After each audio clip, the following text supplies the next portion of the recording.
여기는 경주에 있는 원원사지입니다. 여기는 동의 신라 시대의 절투로서 많이 알려져 있습니다. 여기에 큰 특징은 문두루 비법을 시절한 신은종의 사찰이라는 뜻입니다. 신은종의 사찰이 금광사와 이 원원사지가 대표적인 사찰인데, 그 당시 성녀도로는 안해, 낭융, 명랑 법사들입니다. 그래서 이 사람들이 김유신과 김의원, 김술종이 뜻을 모아 국가의 평화를 기원하기 위하여 만들었다고 되어 있습니다. 자, 그러면은 그 당시에 문두루 비법이 뭐냐는 것이죠. 지금은 남아있지 않지만은 불교적 주술인데, 그것이 시간과 공간을 통제할 수 있는 겁니다. 당나라 군대가 신라를 치기 위하여 배를 타고 오다가 풍랑을 만나고 태풍을 만나서 들이게 되는데, 이것은 태풍이 시기적으로 보통 여름에 일어나는 태풍이 많은데, 그것을 여름이 아닌 앞으로 더 당겨서 더 미루든가 해서 당나라 군대가 신라를 칠 때 일으켰다 이거죠. 그러니까 아주 중요한 비법이죠. 그런 태풍이 나와서 당나라 군대를 물리쳤다 하는 것은 상당히 아주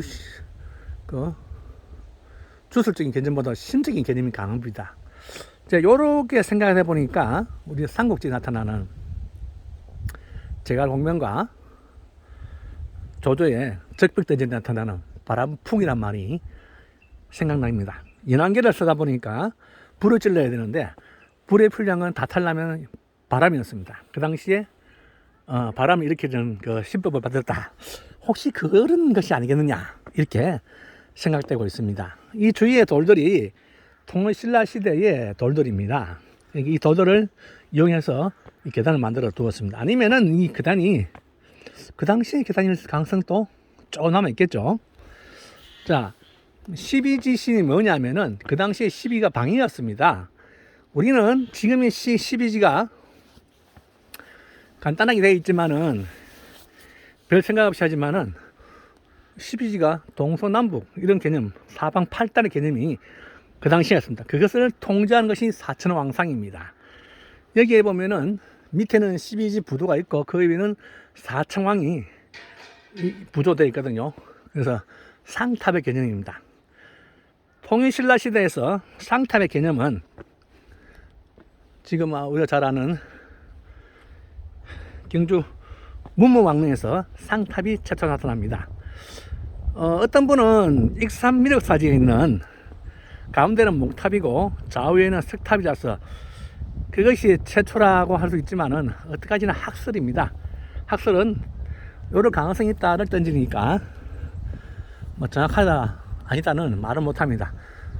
저기에 오른쪽죠. 자, 이 가운데 있는 것은 우리가 봤을 때는 석등입니다. 어떤 사람은 폭발이라고 그러는데 저희들은 석등을 봅니다. 그래서 가운데 여기가 지금 보면은 앞에 보이는 것이 법당자리입니다. 법당에서 뒤돌아서서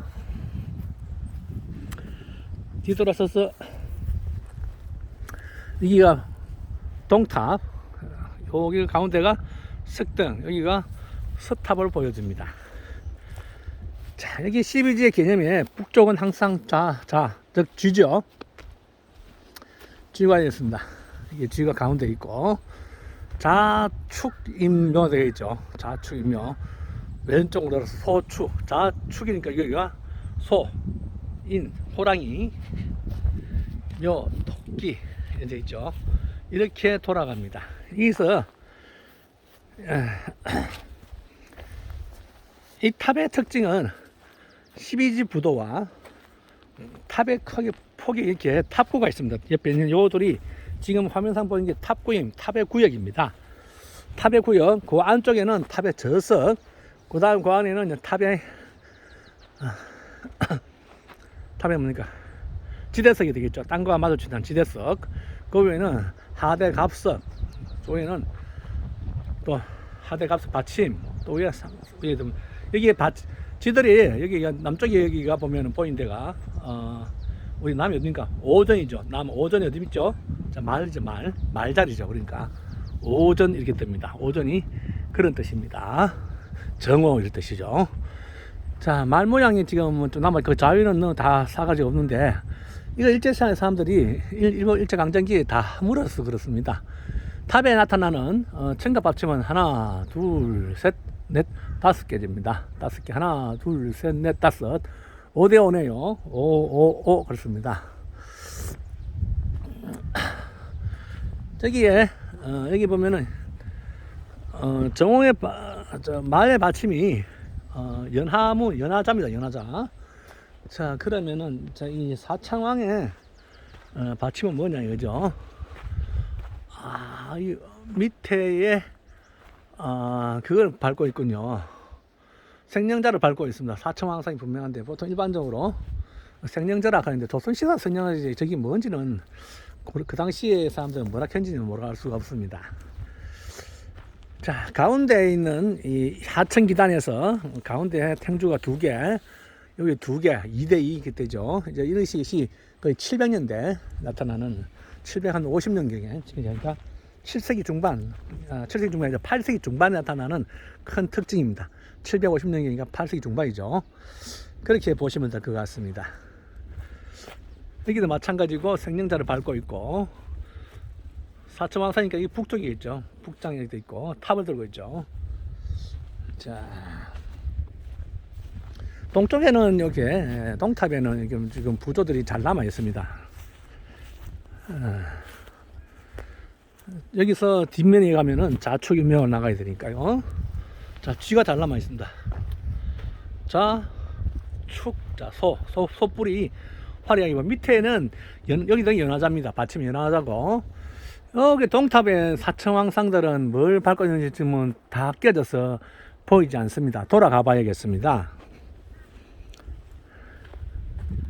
생명자 가능성이 있을까요? 여기도 생명자를 밟고 있네요.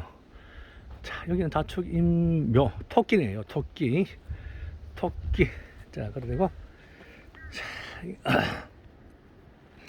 탑의 크기가 이제 굵직굵직하고 오면은 시대가 자꾸 위로 올라갑니다. 또 여기서 소형화되는 경우는 거의 통일신라 말기에 나타나는 것이 큰 특징인데, 이 문두루 비법을 할 때 여기서 했다는 것을 알 수 있는 것은 12지 방위와 또 사천왕성이 있고, 이런 것을 가지고 아마 문두루 비법을 하는 장소로 만들지 않겠나 이렇게 추정되고 있는데, 어떤 주문을 외웠는지를 정확하게 알 수 없는 것이 우리가 현대의 삶입니다.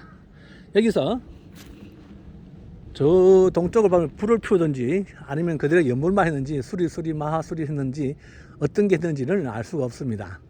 여기도 청각 받침이 5대5, 5니까 거의 8세기 중반에서 거의 9세기 말 사이, 9세기 초 사이에 제가 말을 잘못했군요. 이렇게 보이는 게 정상적입니다. 그래도 탑이 어느 정도 남아있기 때문에 우리가 추정도 가능하고, 어느 시대도 할 수 있는데, 여기서 왼쪽으로 가다 보면 산에서 물을 대는 공간이 있습니다. 무덤은 누군지 모르겠습니다만은, 여기에 보면은 산에서 받아온 물을 이렇게 석초를 받아서 물을 받는 데죠. 산에 사는 특히 산사는 물이 없으면 살기가 힘듭니다. 그래서 이 산을 가지고 잘 이용해서 산에서 내려오는 물을 저장해서 여기서 이제 살도 하고 씻고 했겠죠. 옷도 빨고 했겠을 가능성이 큽니다. 여기 이제 그런 의미도 있으니까 용왕신을 담아주는 거죠. 그 당시에 수로들이 남아 있습니다.